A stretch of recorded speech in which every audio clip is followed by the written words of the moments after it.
So now in this video we are going to solve May June 15 paper 1 to question number 6. So the question says a tourist attraction in a city center is a big vertical wheel on which passengers can ride just like a Ferris wheel.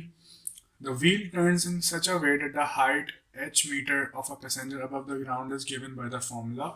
तो इसका मतलब है कि just like Ferris wheel हम एक wheel draw कर सकते हैं. सो एक व्हील है एंड ये ग्राउंड हो सकता है. सो वो कह रहे हैं कि ये बिग वर्टिकल व्हील है इसमें पैसेंजर्स राइड कर सकते हैं. The wheel turns in such a way that the height h metre, यानी वो हाइट को एच बोलना है, मीटर्स में है. Height h metre of a passenger जो इस पे यानी इस व्हील पे होगा above the ground is given by the formula, यानी कि वो जहाँ जहाँ होगा उसका एक फॉर्मूला दिया हुआ है कि जहाँ भी वो होगा उसका फॉर्मूला ये गिवन है कि आप इस फॉर्मूले को यूज़ करके उसकी हाइट फाइंड कर सकते हैं. That is 60 into 1 minus cos k t. इस फॉर्मूले के अंदर वो कह रहे हैं this formula k is constant, t is the time in minutes. So ये मिनट्स में दैट अच्छा t is the time in minutes that has elapsed since the passenger started the ride at ground level. तो T का जो time है वो कहने का मकसद ये है कि जब उसने ग्राउंड से, यानी कि ग्राउंड पे तो यहाँ पे तो एच क्या होगा, इस पॉइंट पे एच जो है वो ज़ीरो होगा और मिनिमम होगा, और इस पॉइंट पे जो है वो एच मैक्सिमम होगा. ये एच मैक्स है, ये एच मिन है.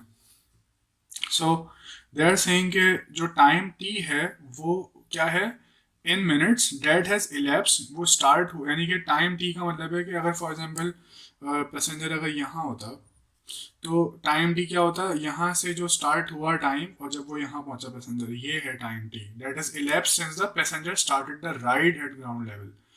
और के टी जो है, ये जो पूरा के टी गिवन है ये रेडियंस में, यानी क्योंकि ये कॉस के टी है ना, तो कॉस के साथ जो भी एंगल है वो ये रेडियंस में कह रहे हैं इसको.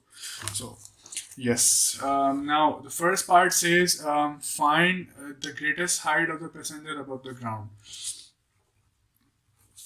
So find the greatest height of the passenger above the ground. तो हमें हाइट निकालनी है लेकिन मैक्सिमम हाइट निकालनी है क्योंकि above the ground greatest height तो यहाँ पे आएगी. सो इसका जो तरीका होता है वो ये होता है कि पहले तो हम इक्वेशन को लिख लेते हैं. तो एच इज इक्वल टू, उसको पूरा सिंप्लीफाई कर लेते हैं, 60 माइनस 60 कॉस के टी, और इसको हम कॉस की टर्म्स में लिख लेते हैं -60, यानी जो जर्नल इक्वेशन होती है कॉस के टी प्लस 60. तो ये इक्वेशन जो है वो रिजेंबल कर रही होगी इस वाली इक्वेशन से, ए कॉस बी एक्स प्लस सी. तो इसमें ए जो है वो हमारा है -60, बी जो है वो है हमारा के, एंड सी जो है वो 60 है. सो हमें पता है कि अगर ए हमारा लेसर देन ज़ीरो हो तो हमारे पास इस इक्वेशन की, यानी ये जो इक्वेशन होती है ना, इस इक्वेशन की मैक्सिमम और मिनिमम वैल्यू हम पता कर सकते हैं यूजिंग अ फॉर्मूला. अगर हमारा ए नेगेटिव है तो जो मैक्सिमम वैल्यू आएगी वो आएगी सी माइनस ए से. तो c minus a will give us maximum value, और सी प्लस ए जो है वो मिनिमम वैल्यू देगी, जो कि यहाँ पे ऑब्वियसली ज़ीरो है. तो वो हमसे मैक्सिमम वैल्यू पूछ रहे हैं. अगर ये ए पॉजिटिव होता तो फिर सी प्लस ए मैक्सिमम वैल्यू देता है. फिलहाल अभी ए नेगेटिव है.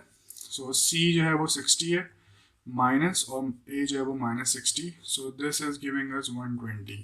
सो ये है 120 मीटर्स क्योंकि हाइट मीटर में थी. Now for the second part, let me just read the part. So second part they are saying one complete revolution of the wheel takes 30 minutes.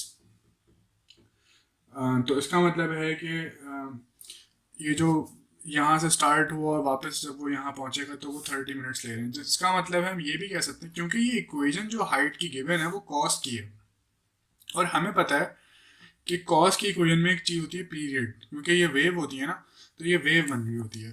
तो इसका मतलब है एक रेवोल्यूशन दी हुई है which is equal to 30 minutes, क्योंकि एक जो चक्कर जो एक रेवोल्यूशन ले रहा है वो 30 मिनट्स ले रहा है.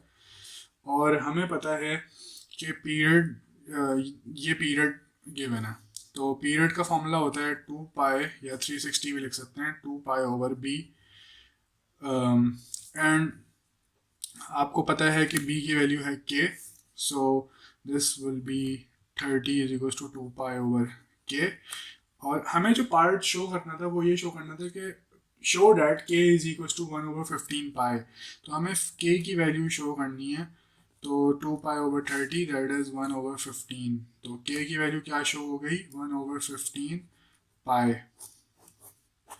Now for the third part, let me just read the third part. Yes. For the third part, they're asking find a time for which the passenger is above a height of 90 meter. So you know now कि ये जो height है ये 120 meters है, ये height 0 meters है, तो 90 let's say यहाँ होगा। तो ये यहाँ से स्टार्ट किया पैसेंजर ने, 90 पे गया और फिर वापस दोबारा 90 पे आएगा। तो इसका मतलब है कि वो सवाल में आपसे ये पूछ रहे हैं find a time for which the passenger is above this height, above the height of 90 metre, यानी कितने देर वो 90 से ऊपर रहा। तो वो इतनी देर 90 से ऊपर रहा, फिर वापस जब दोबारा जब 90 पे आएगा तो उसके बाद फिर ख़त्म हो जाएगा। तो इसका मतलब है वो आपको इस हाइट से ऊपर का टाइम पूछ रहे हैं, कितनी देर वो रहा। सो थर्ड पार्ट हम यहाँ पे कर लेते हैं। सो हमें क्या निकालना है, हमें इस फॉर्मूले के अंदर, यानी जो हमने ये फॉर्मूला यूज़ कर रहे हैं, h is equal to 60 minus 60 cos, और k की वैल्यू हमने अभी फाइंड की है 1/15 पाई और t। तो हमें 90 हाइट के ऊपर टाइम पता करना है। तो हमारे पास ऑब्वियसली दो टाइम आएंगे, क्योंकि यहाँ से स्टार्ट करेगा, एक टाइम यहाँ का होगा जब वो फर्स्ट टाइम 90 हाइट को रीच करता है, और फिर एक टाइम यहाँ का होगा जब वो सेकंड टाइम 90 की हाइट को रीच करता है। तो हम यूज़ करेंगे 60 minus 60 cos 1/15 pi into T.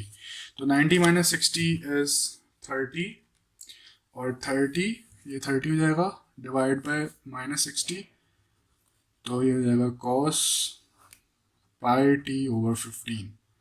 तो ये बन जाएगा cos, let me just make a separator, cos pi t over 15 is equals to -1/2। So ये एक ट्रिग्नोमेट्रिक इक्वेशन बन गई है। So we need to just solve this. तो इसका जो अल्फ़ा हमारे पास आएगा वो आएगा alpha is equals to cos inverse half. तो अच्छा, हमें ये हम सब क्योंकि ये पाए में सारी वैल्यूज हैं, हम इसको रेडियन मोड में कन्वर्ट कर लेते हैं। So this should give us cos inverse 0.5 should give us pi. तो अल्फ़ा हमारे पास आ रहा है पाई/3 रेडियंस, यहाँ पे रेडियन मेंशन करना चाहिए था हमें। एंड देन जस्ट सी के cos नेगेटिव कहाँ कहाँ होता है, cos नेगेटिव सेकेंड और थर्ड क्वाड्रेंट में होता है। सो यू नो नाउ के आपका जो, let me just check the, नहीं है हमारे पास डोमेन, तो कोई गिवन नहीं है। सो हमें पता है कि हमारा सेकंड क्वाड्रेंट की इक्वेशन क्या होती है, theta is equals to 180 minus alpha, and third की होती है theta is equals to 180 plus alpha. So theta हमारे पास है pi t over 15 is equals to 180 minus alpha and 180 plus alpha. तो अगर हम 180 माइनस अल्फा हमारे पास है पाई/3, ये सॉल्व करें, फिर इससे हमारा जो 180 माइनस अल्फा था हमारे पास आंसर आ रहा है 178.95 समथिंग। इसको हम 15 से मल्टीप्लाई करते हैं just like this, and then हम इसको डिवाइड करेंगे पाई से। तो हमारे पास जो टाइम आ रहा है वो आ रहा है 854.43 मिनट्स, और सेकंड उससे जो आ रहा है 180 plus pi multiply by 15 divide by pi. तो दूसरे उससे जो टाइम आ रहा है वो आ रहा है 864.44 मिनट्स में भी।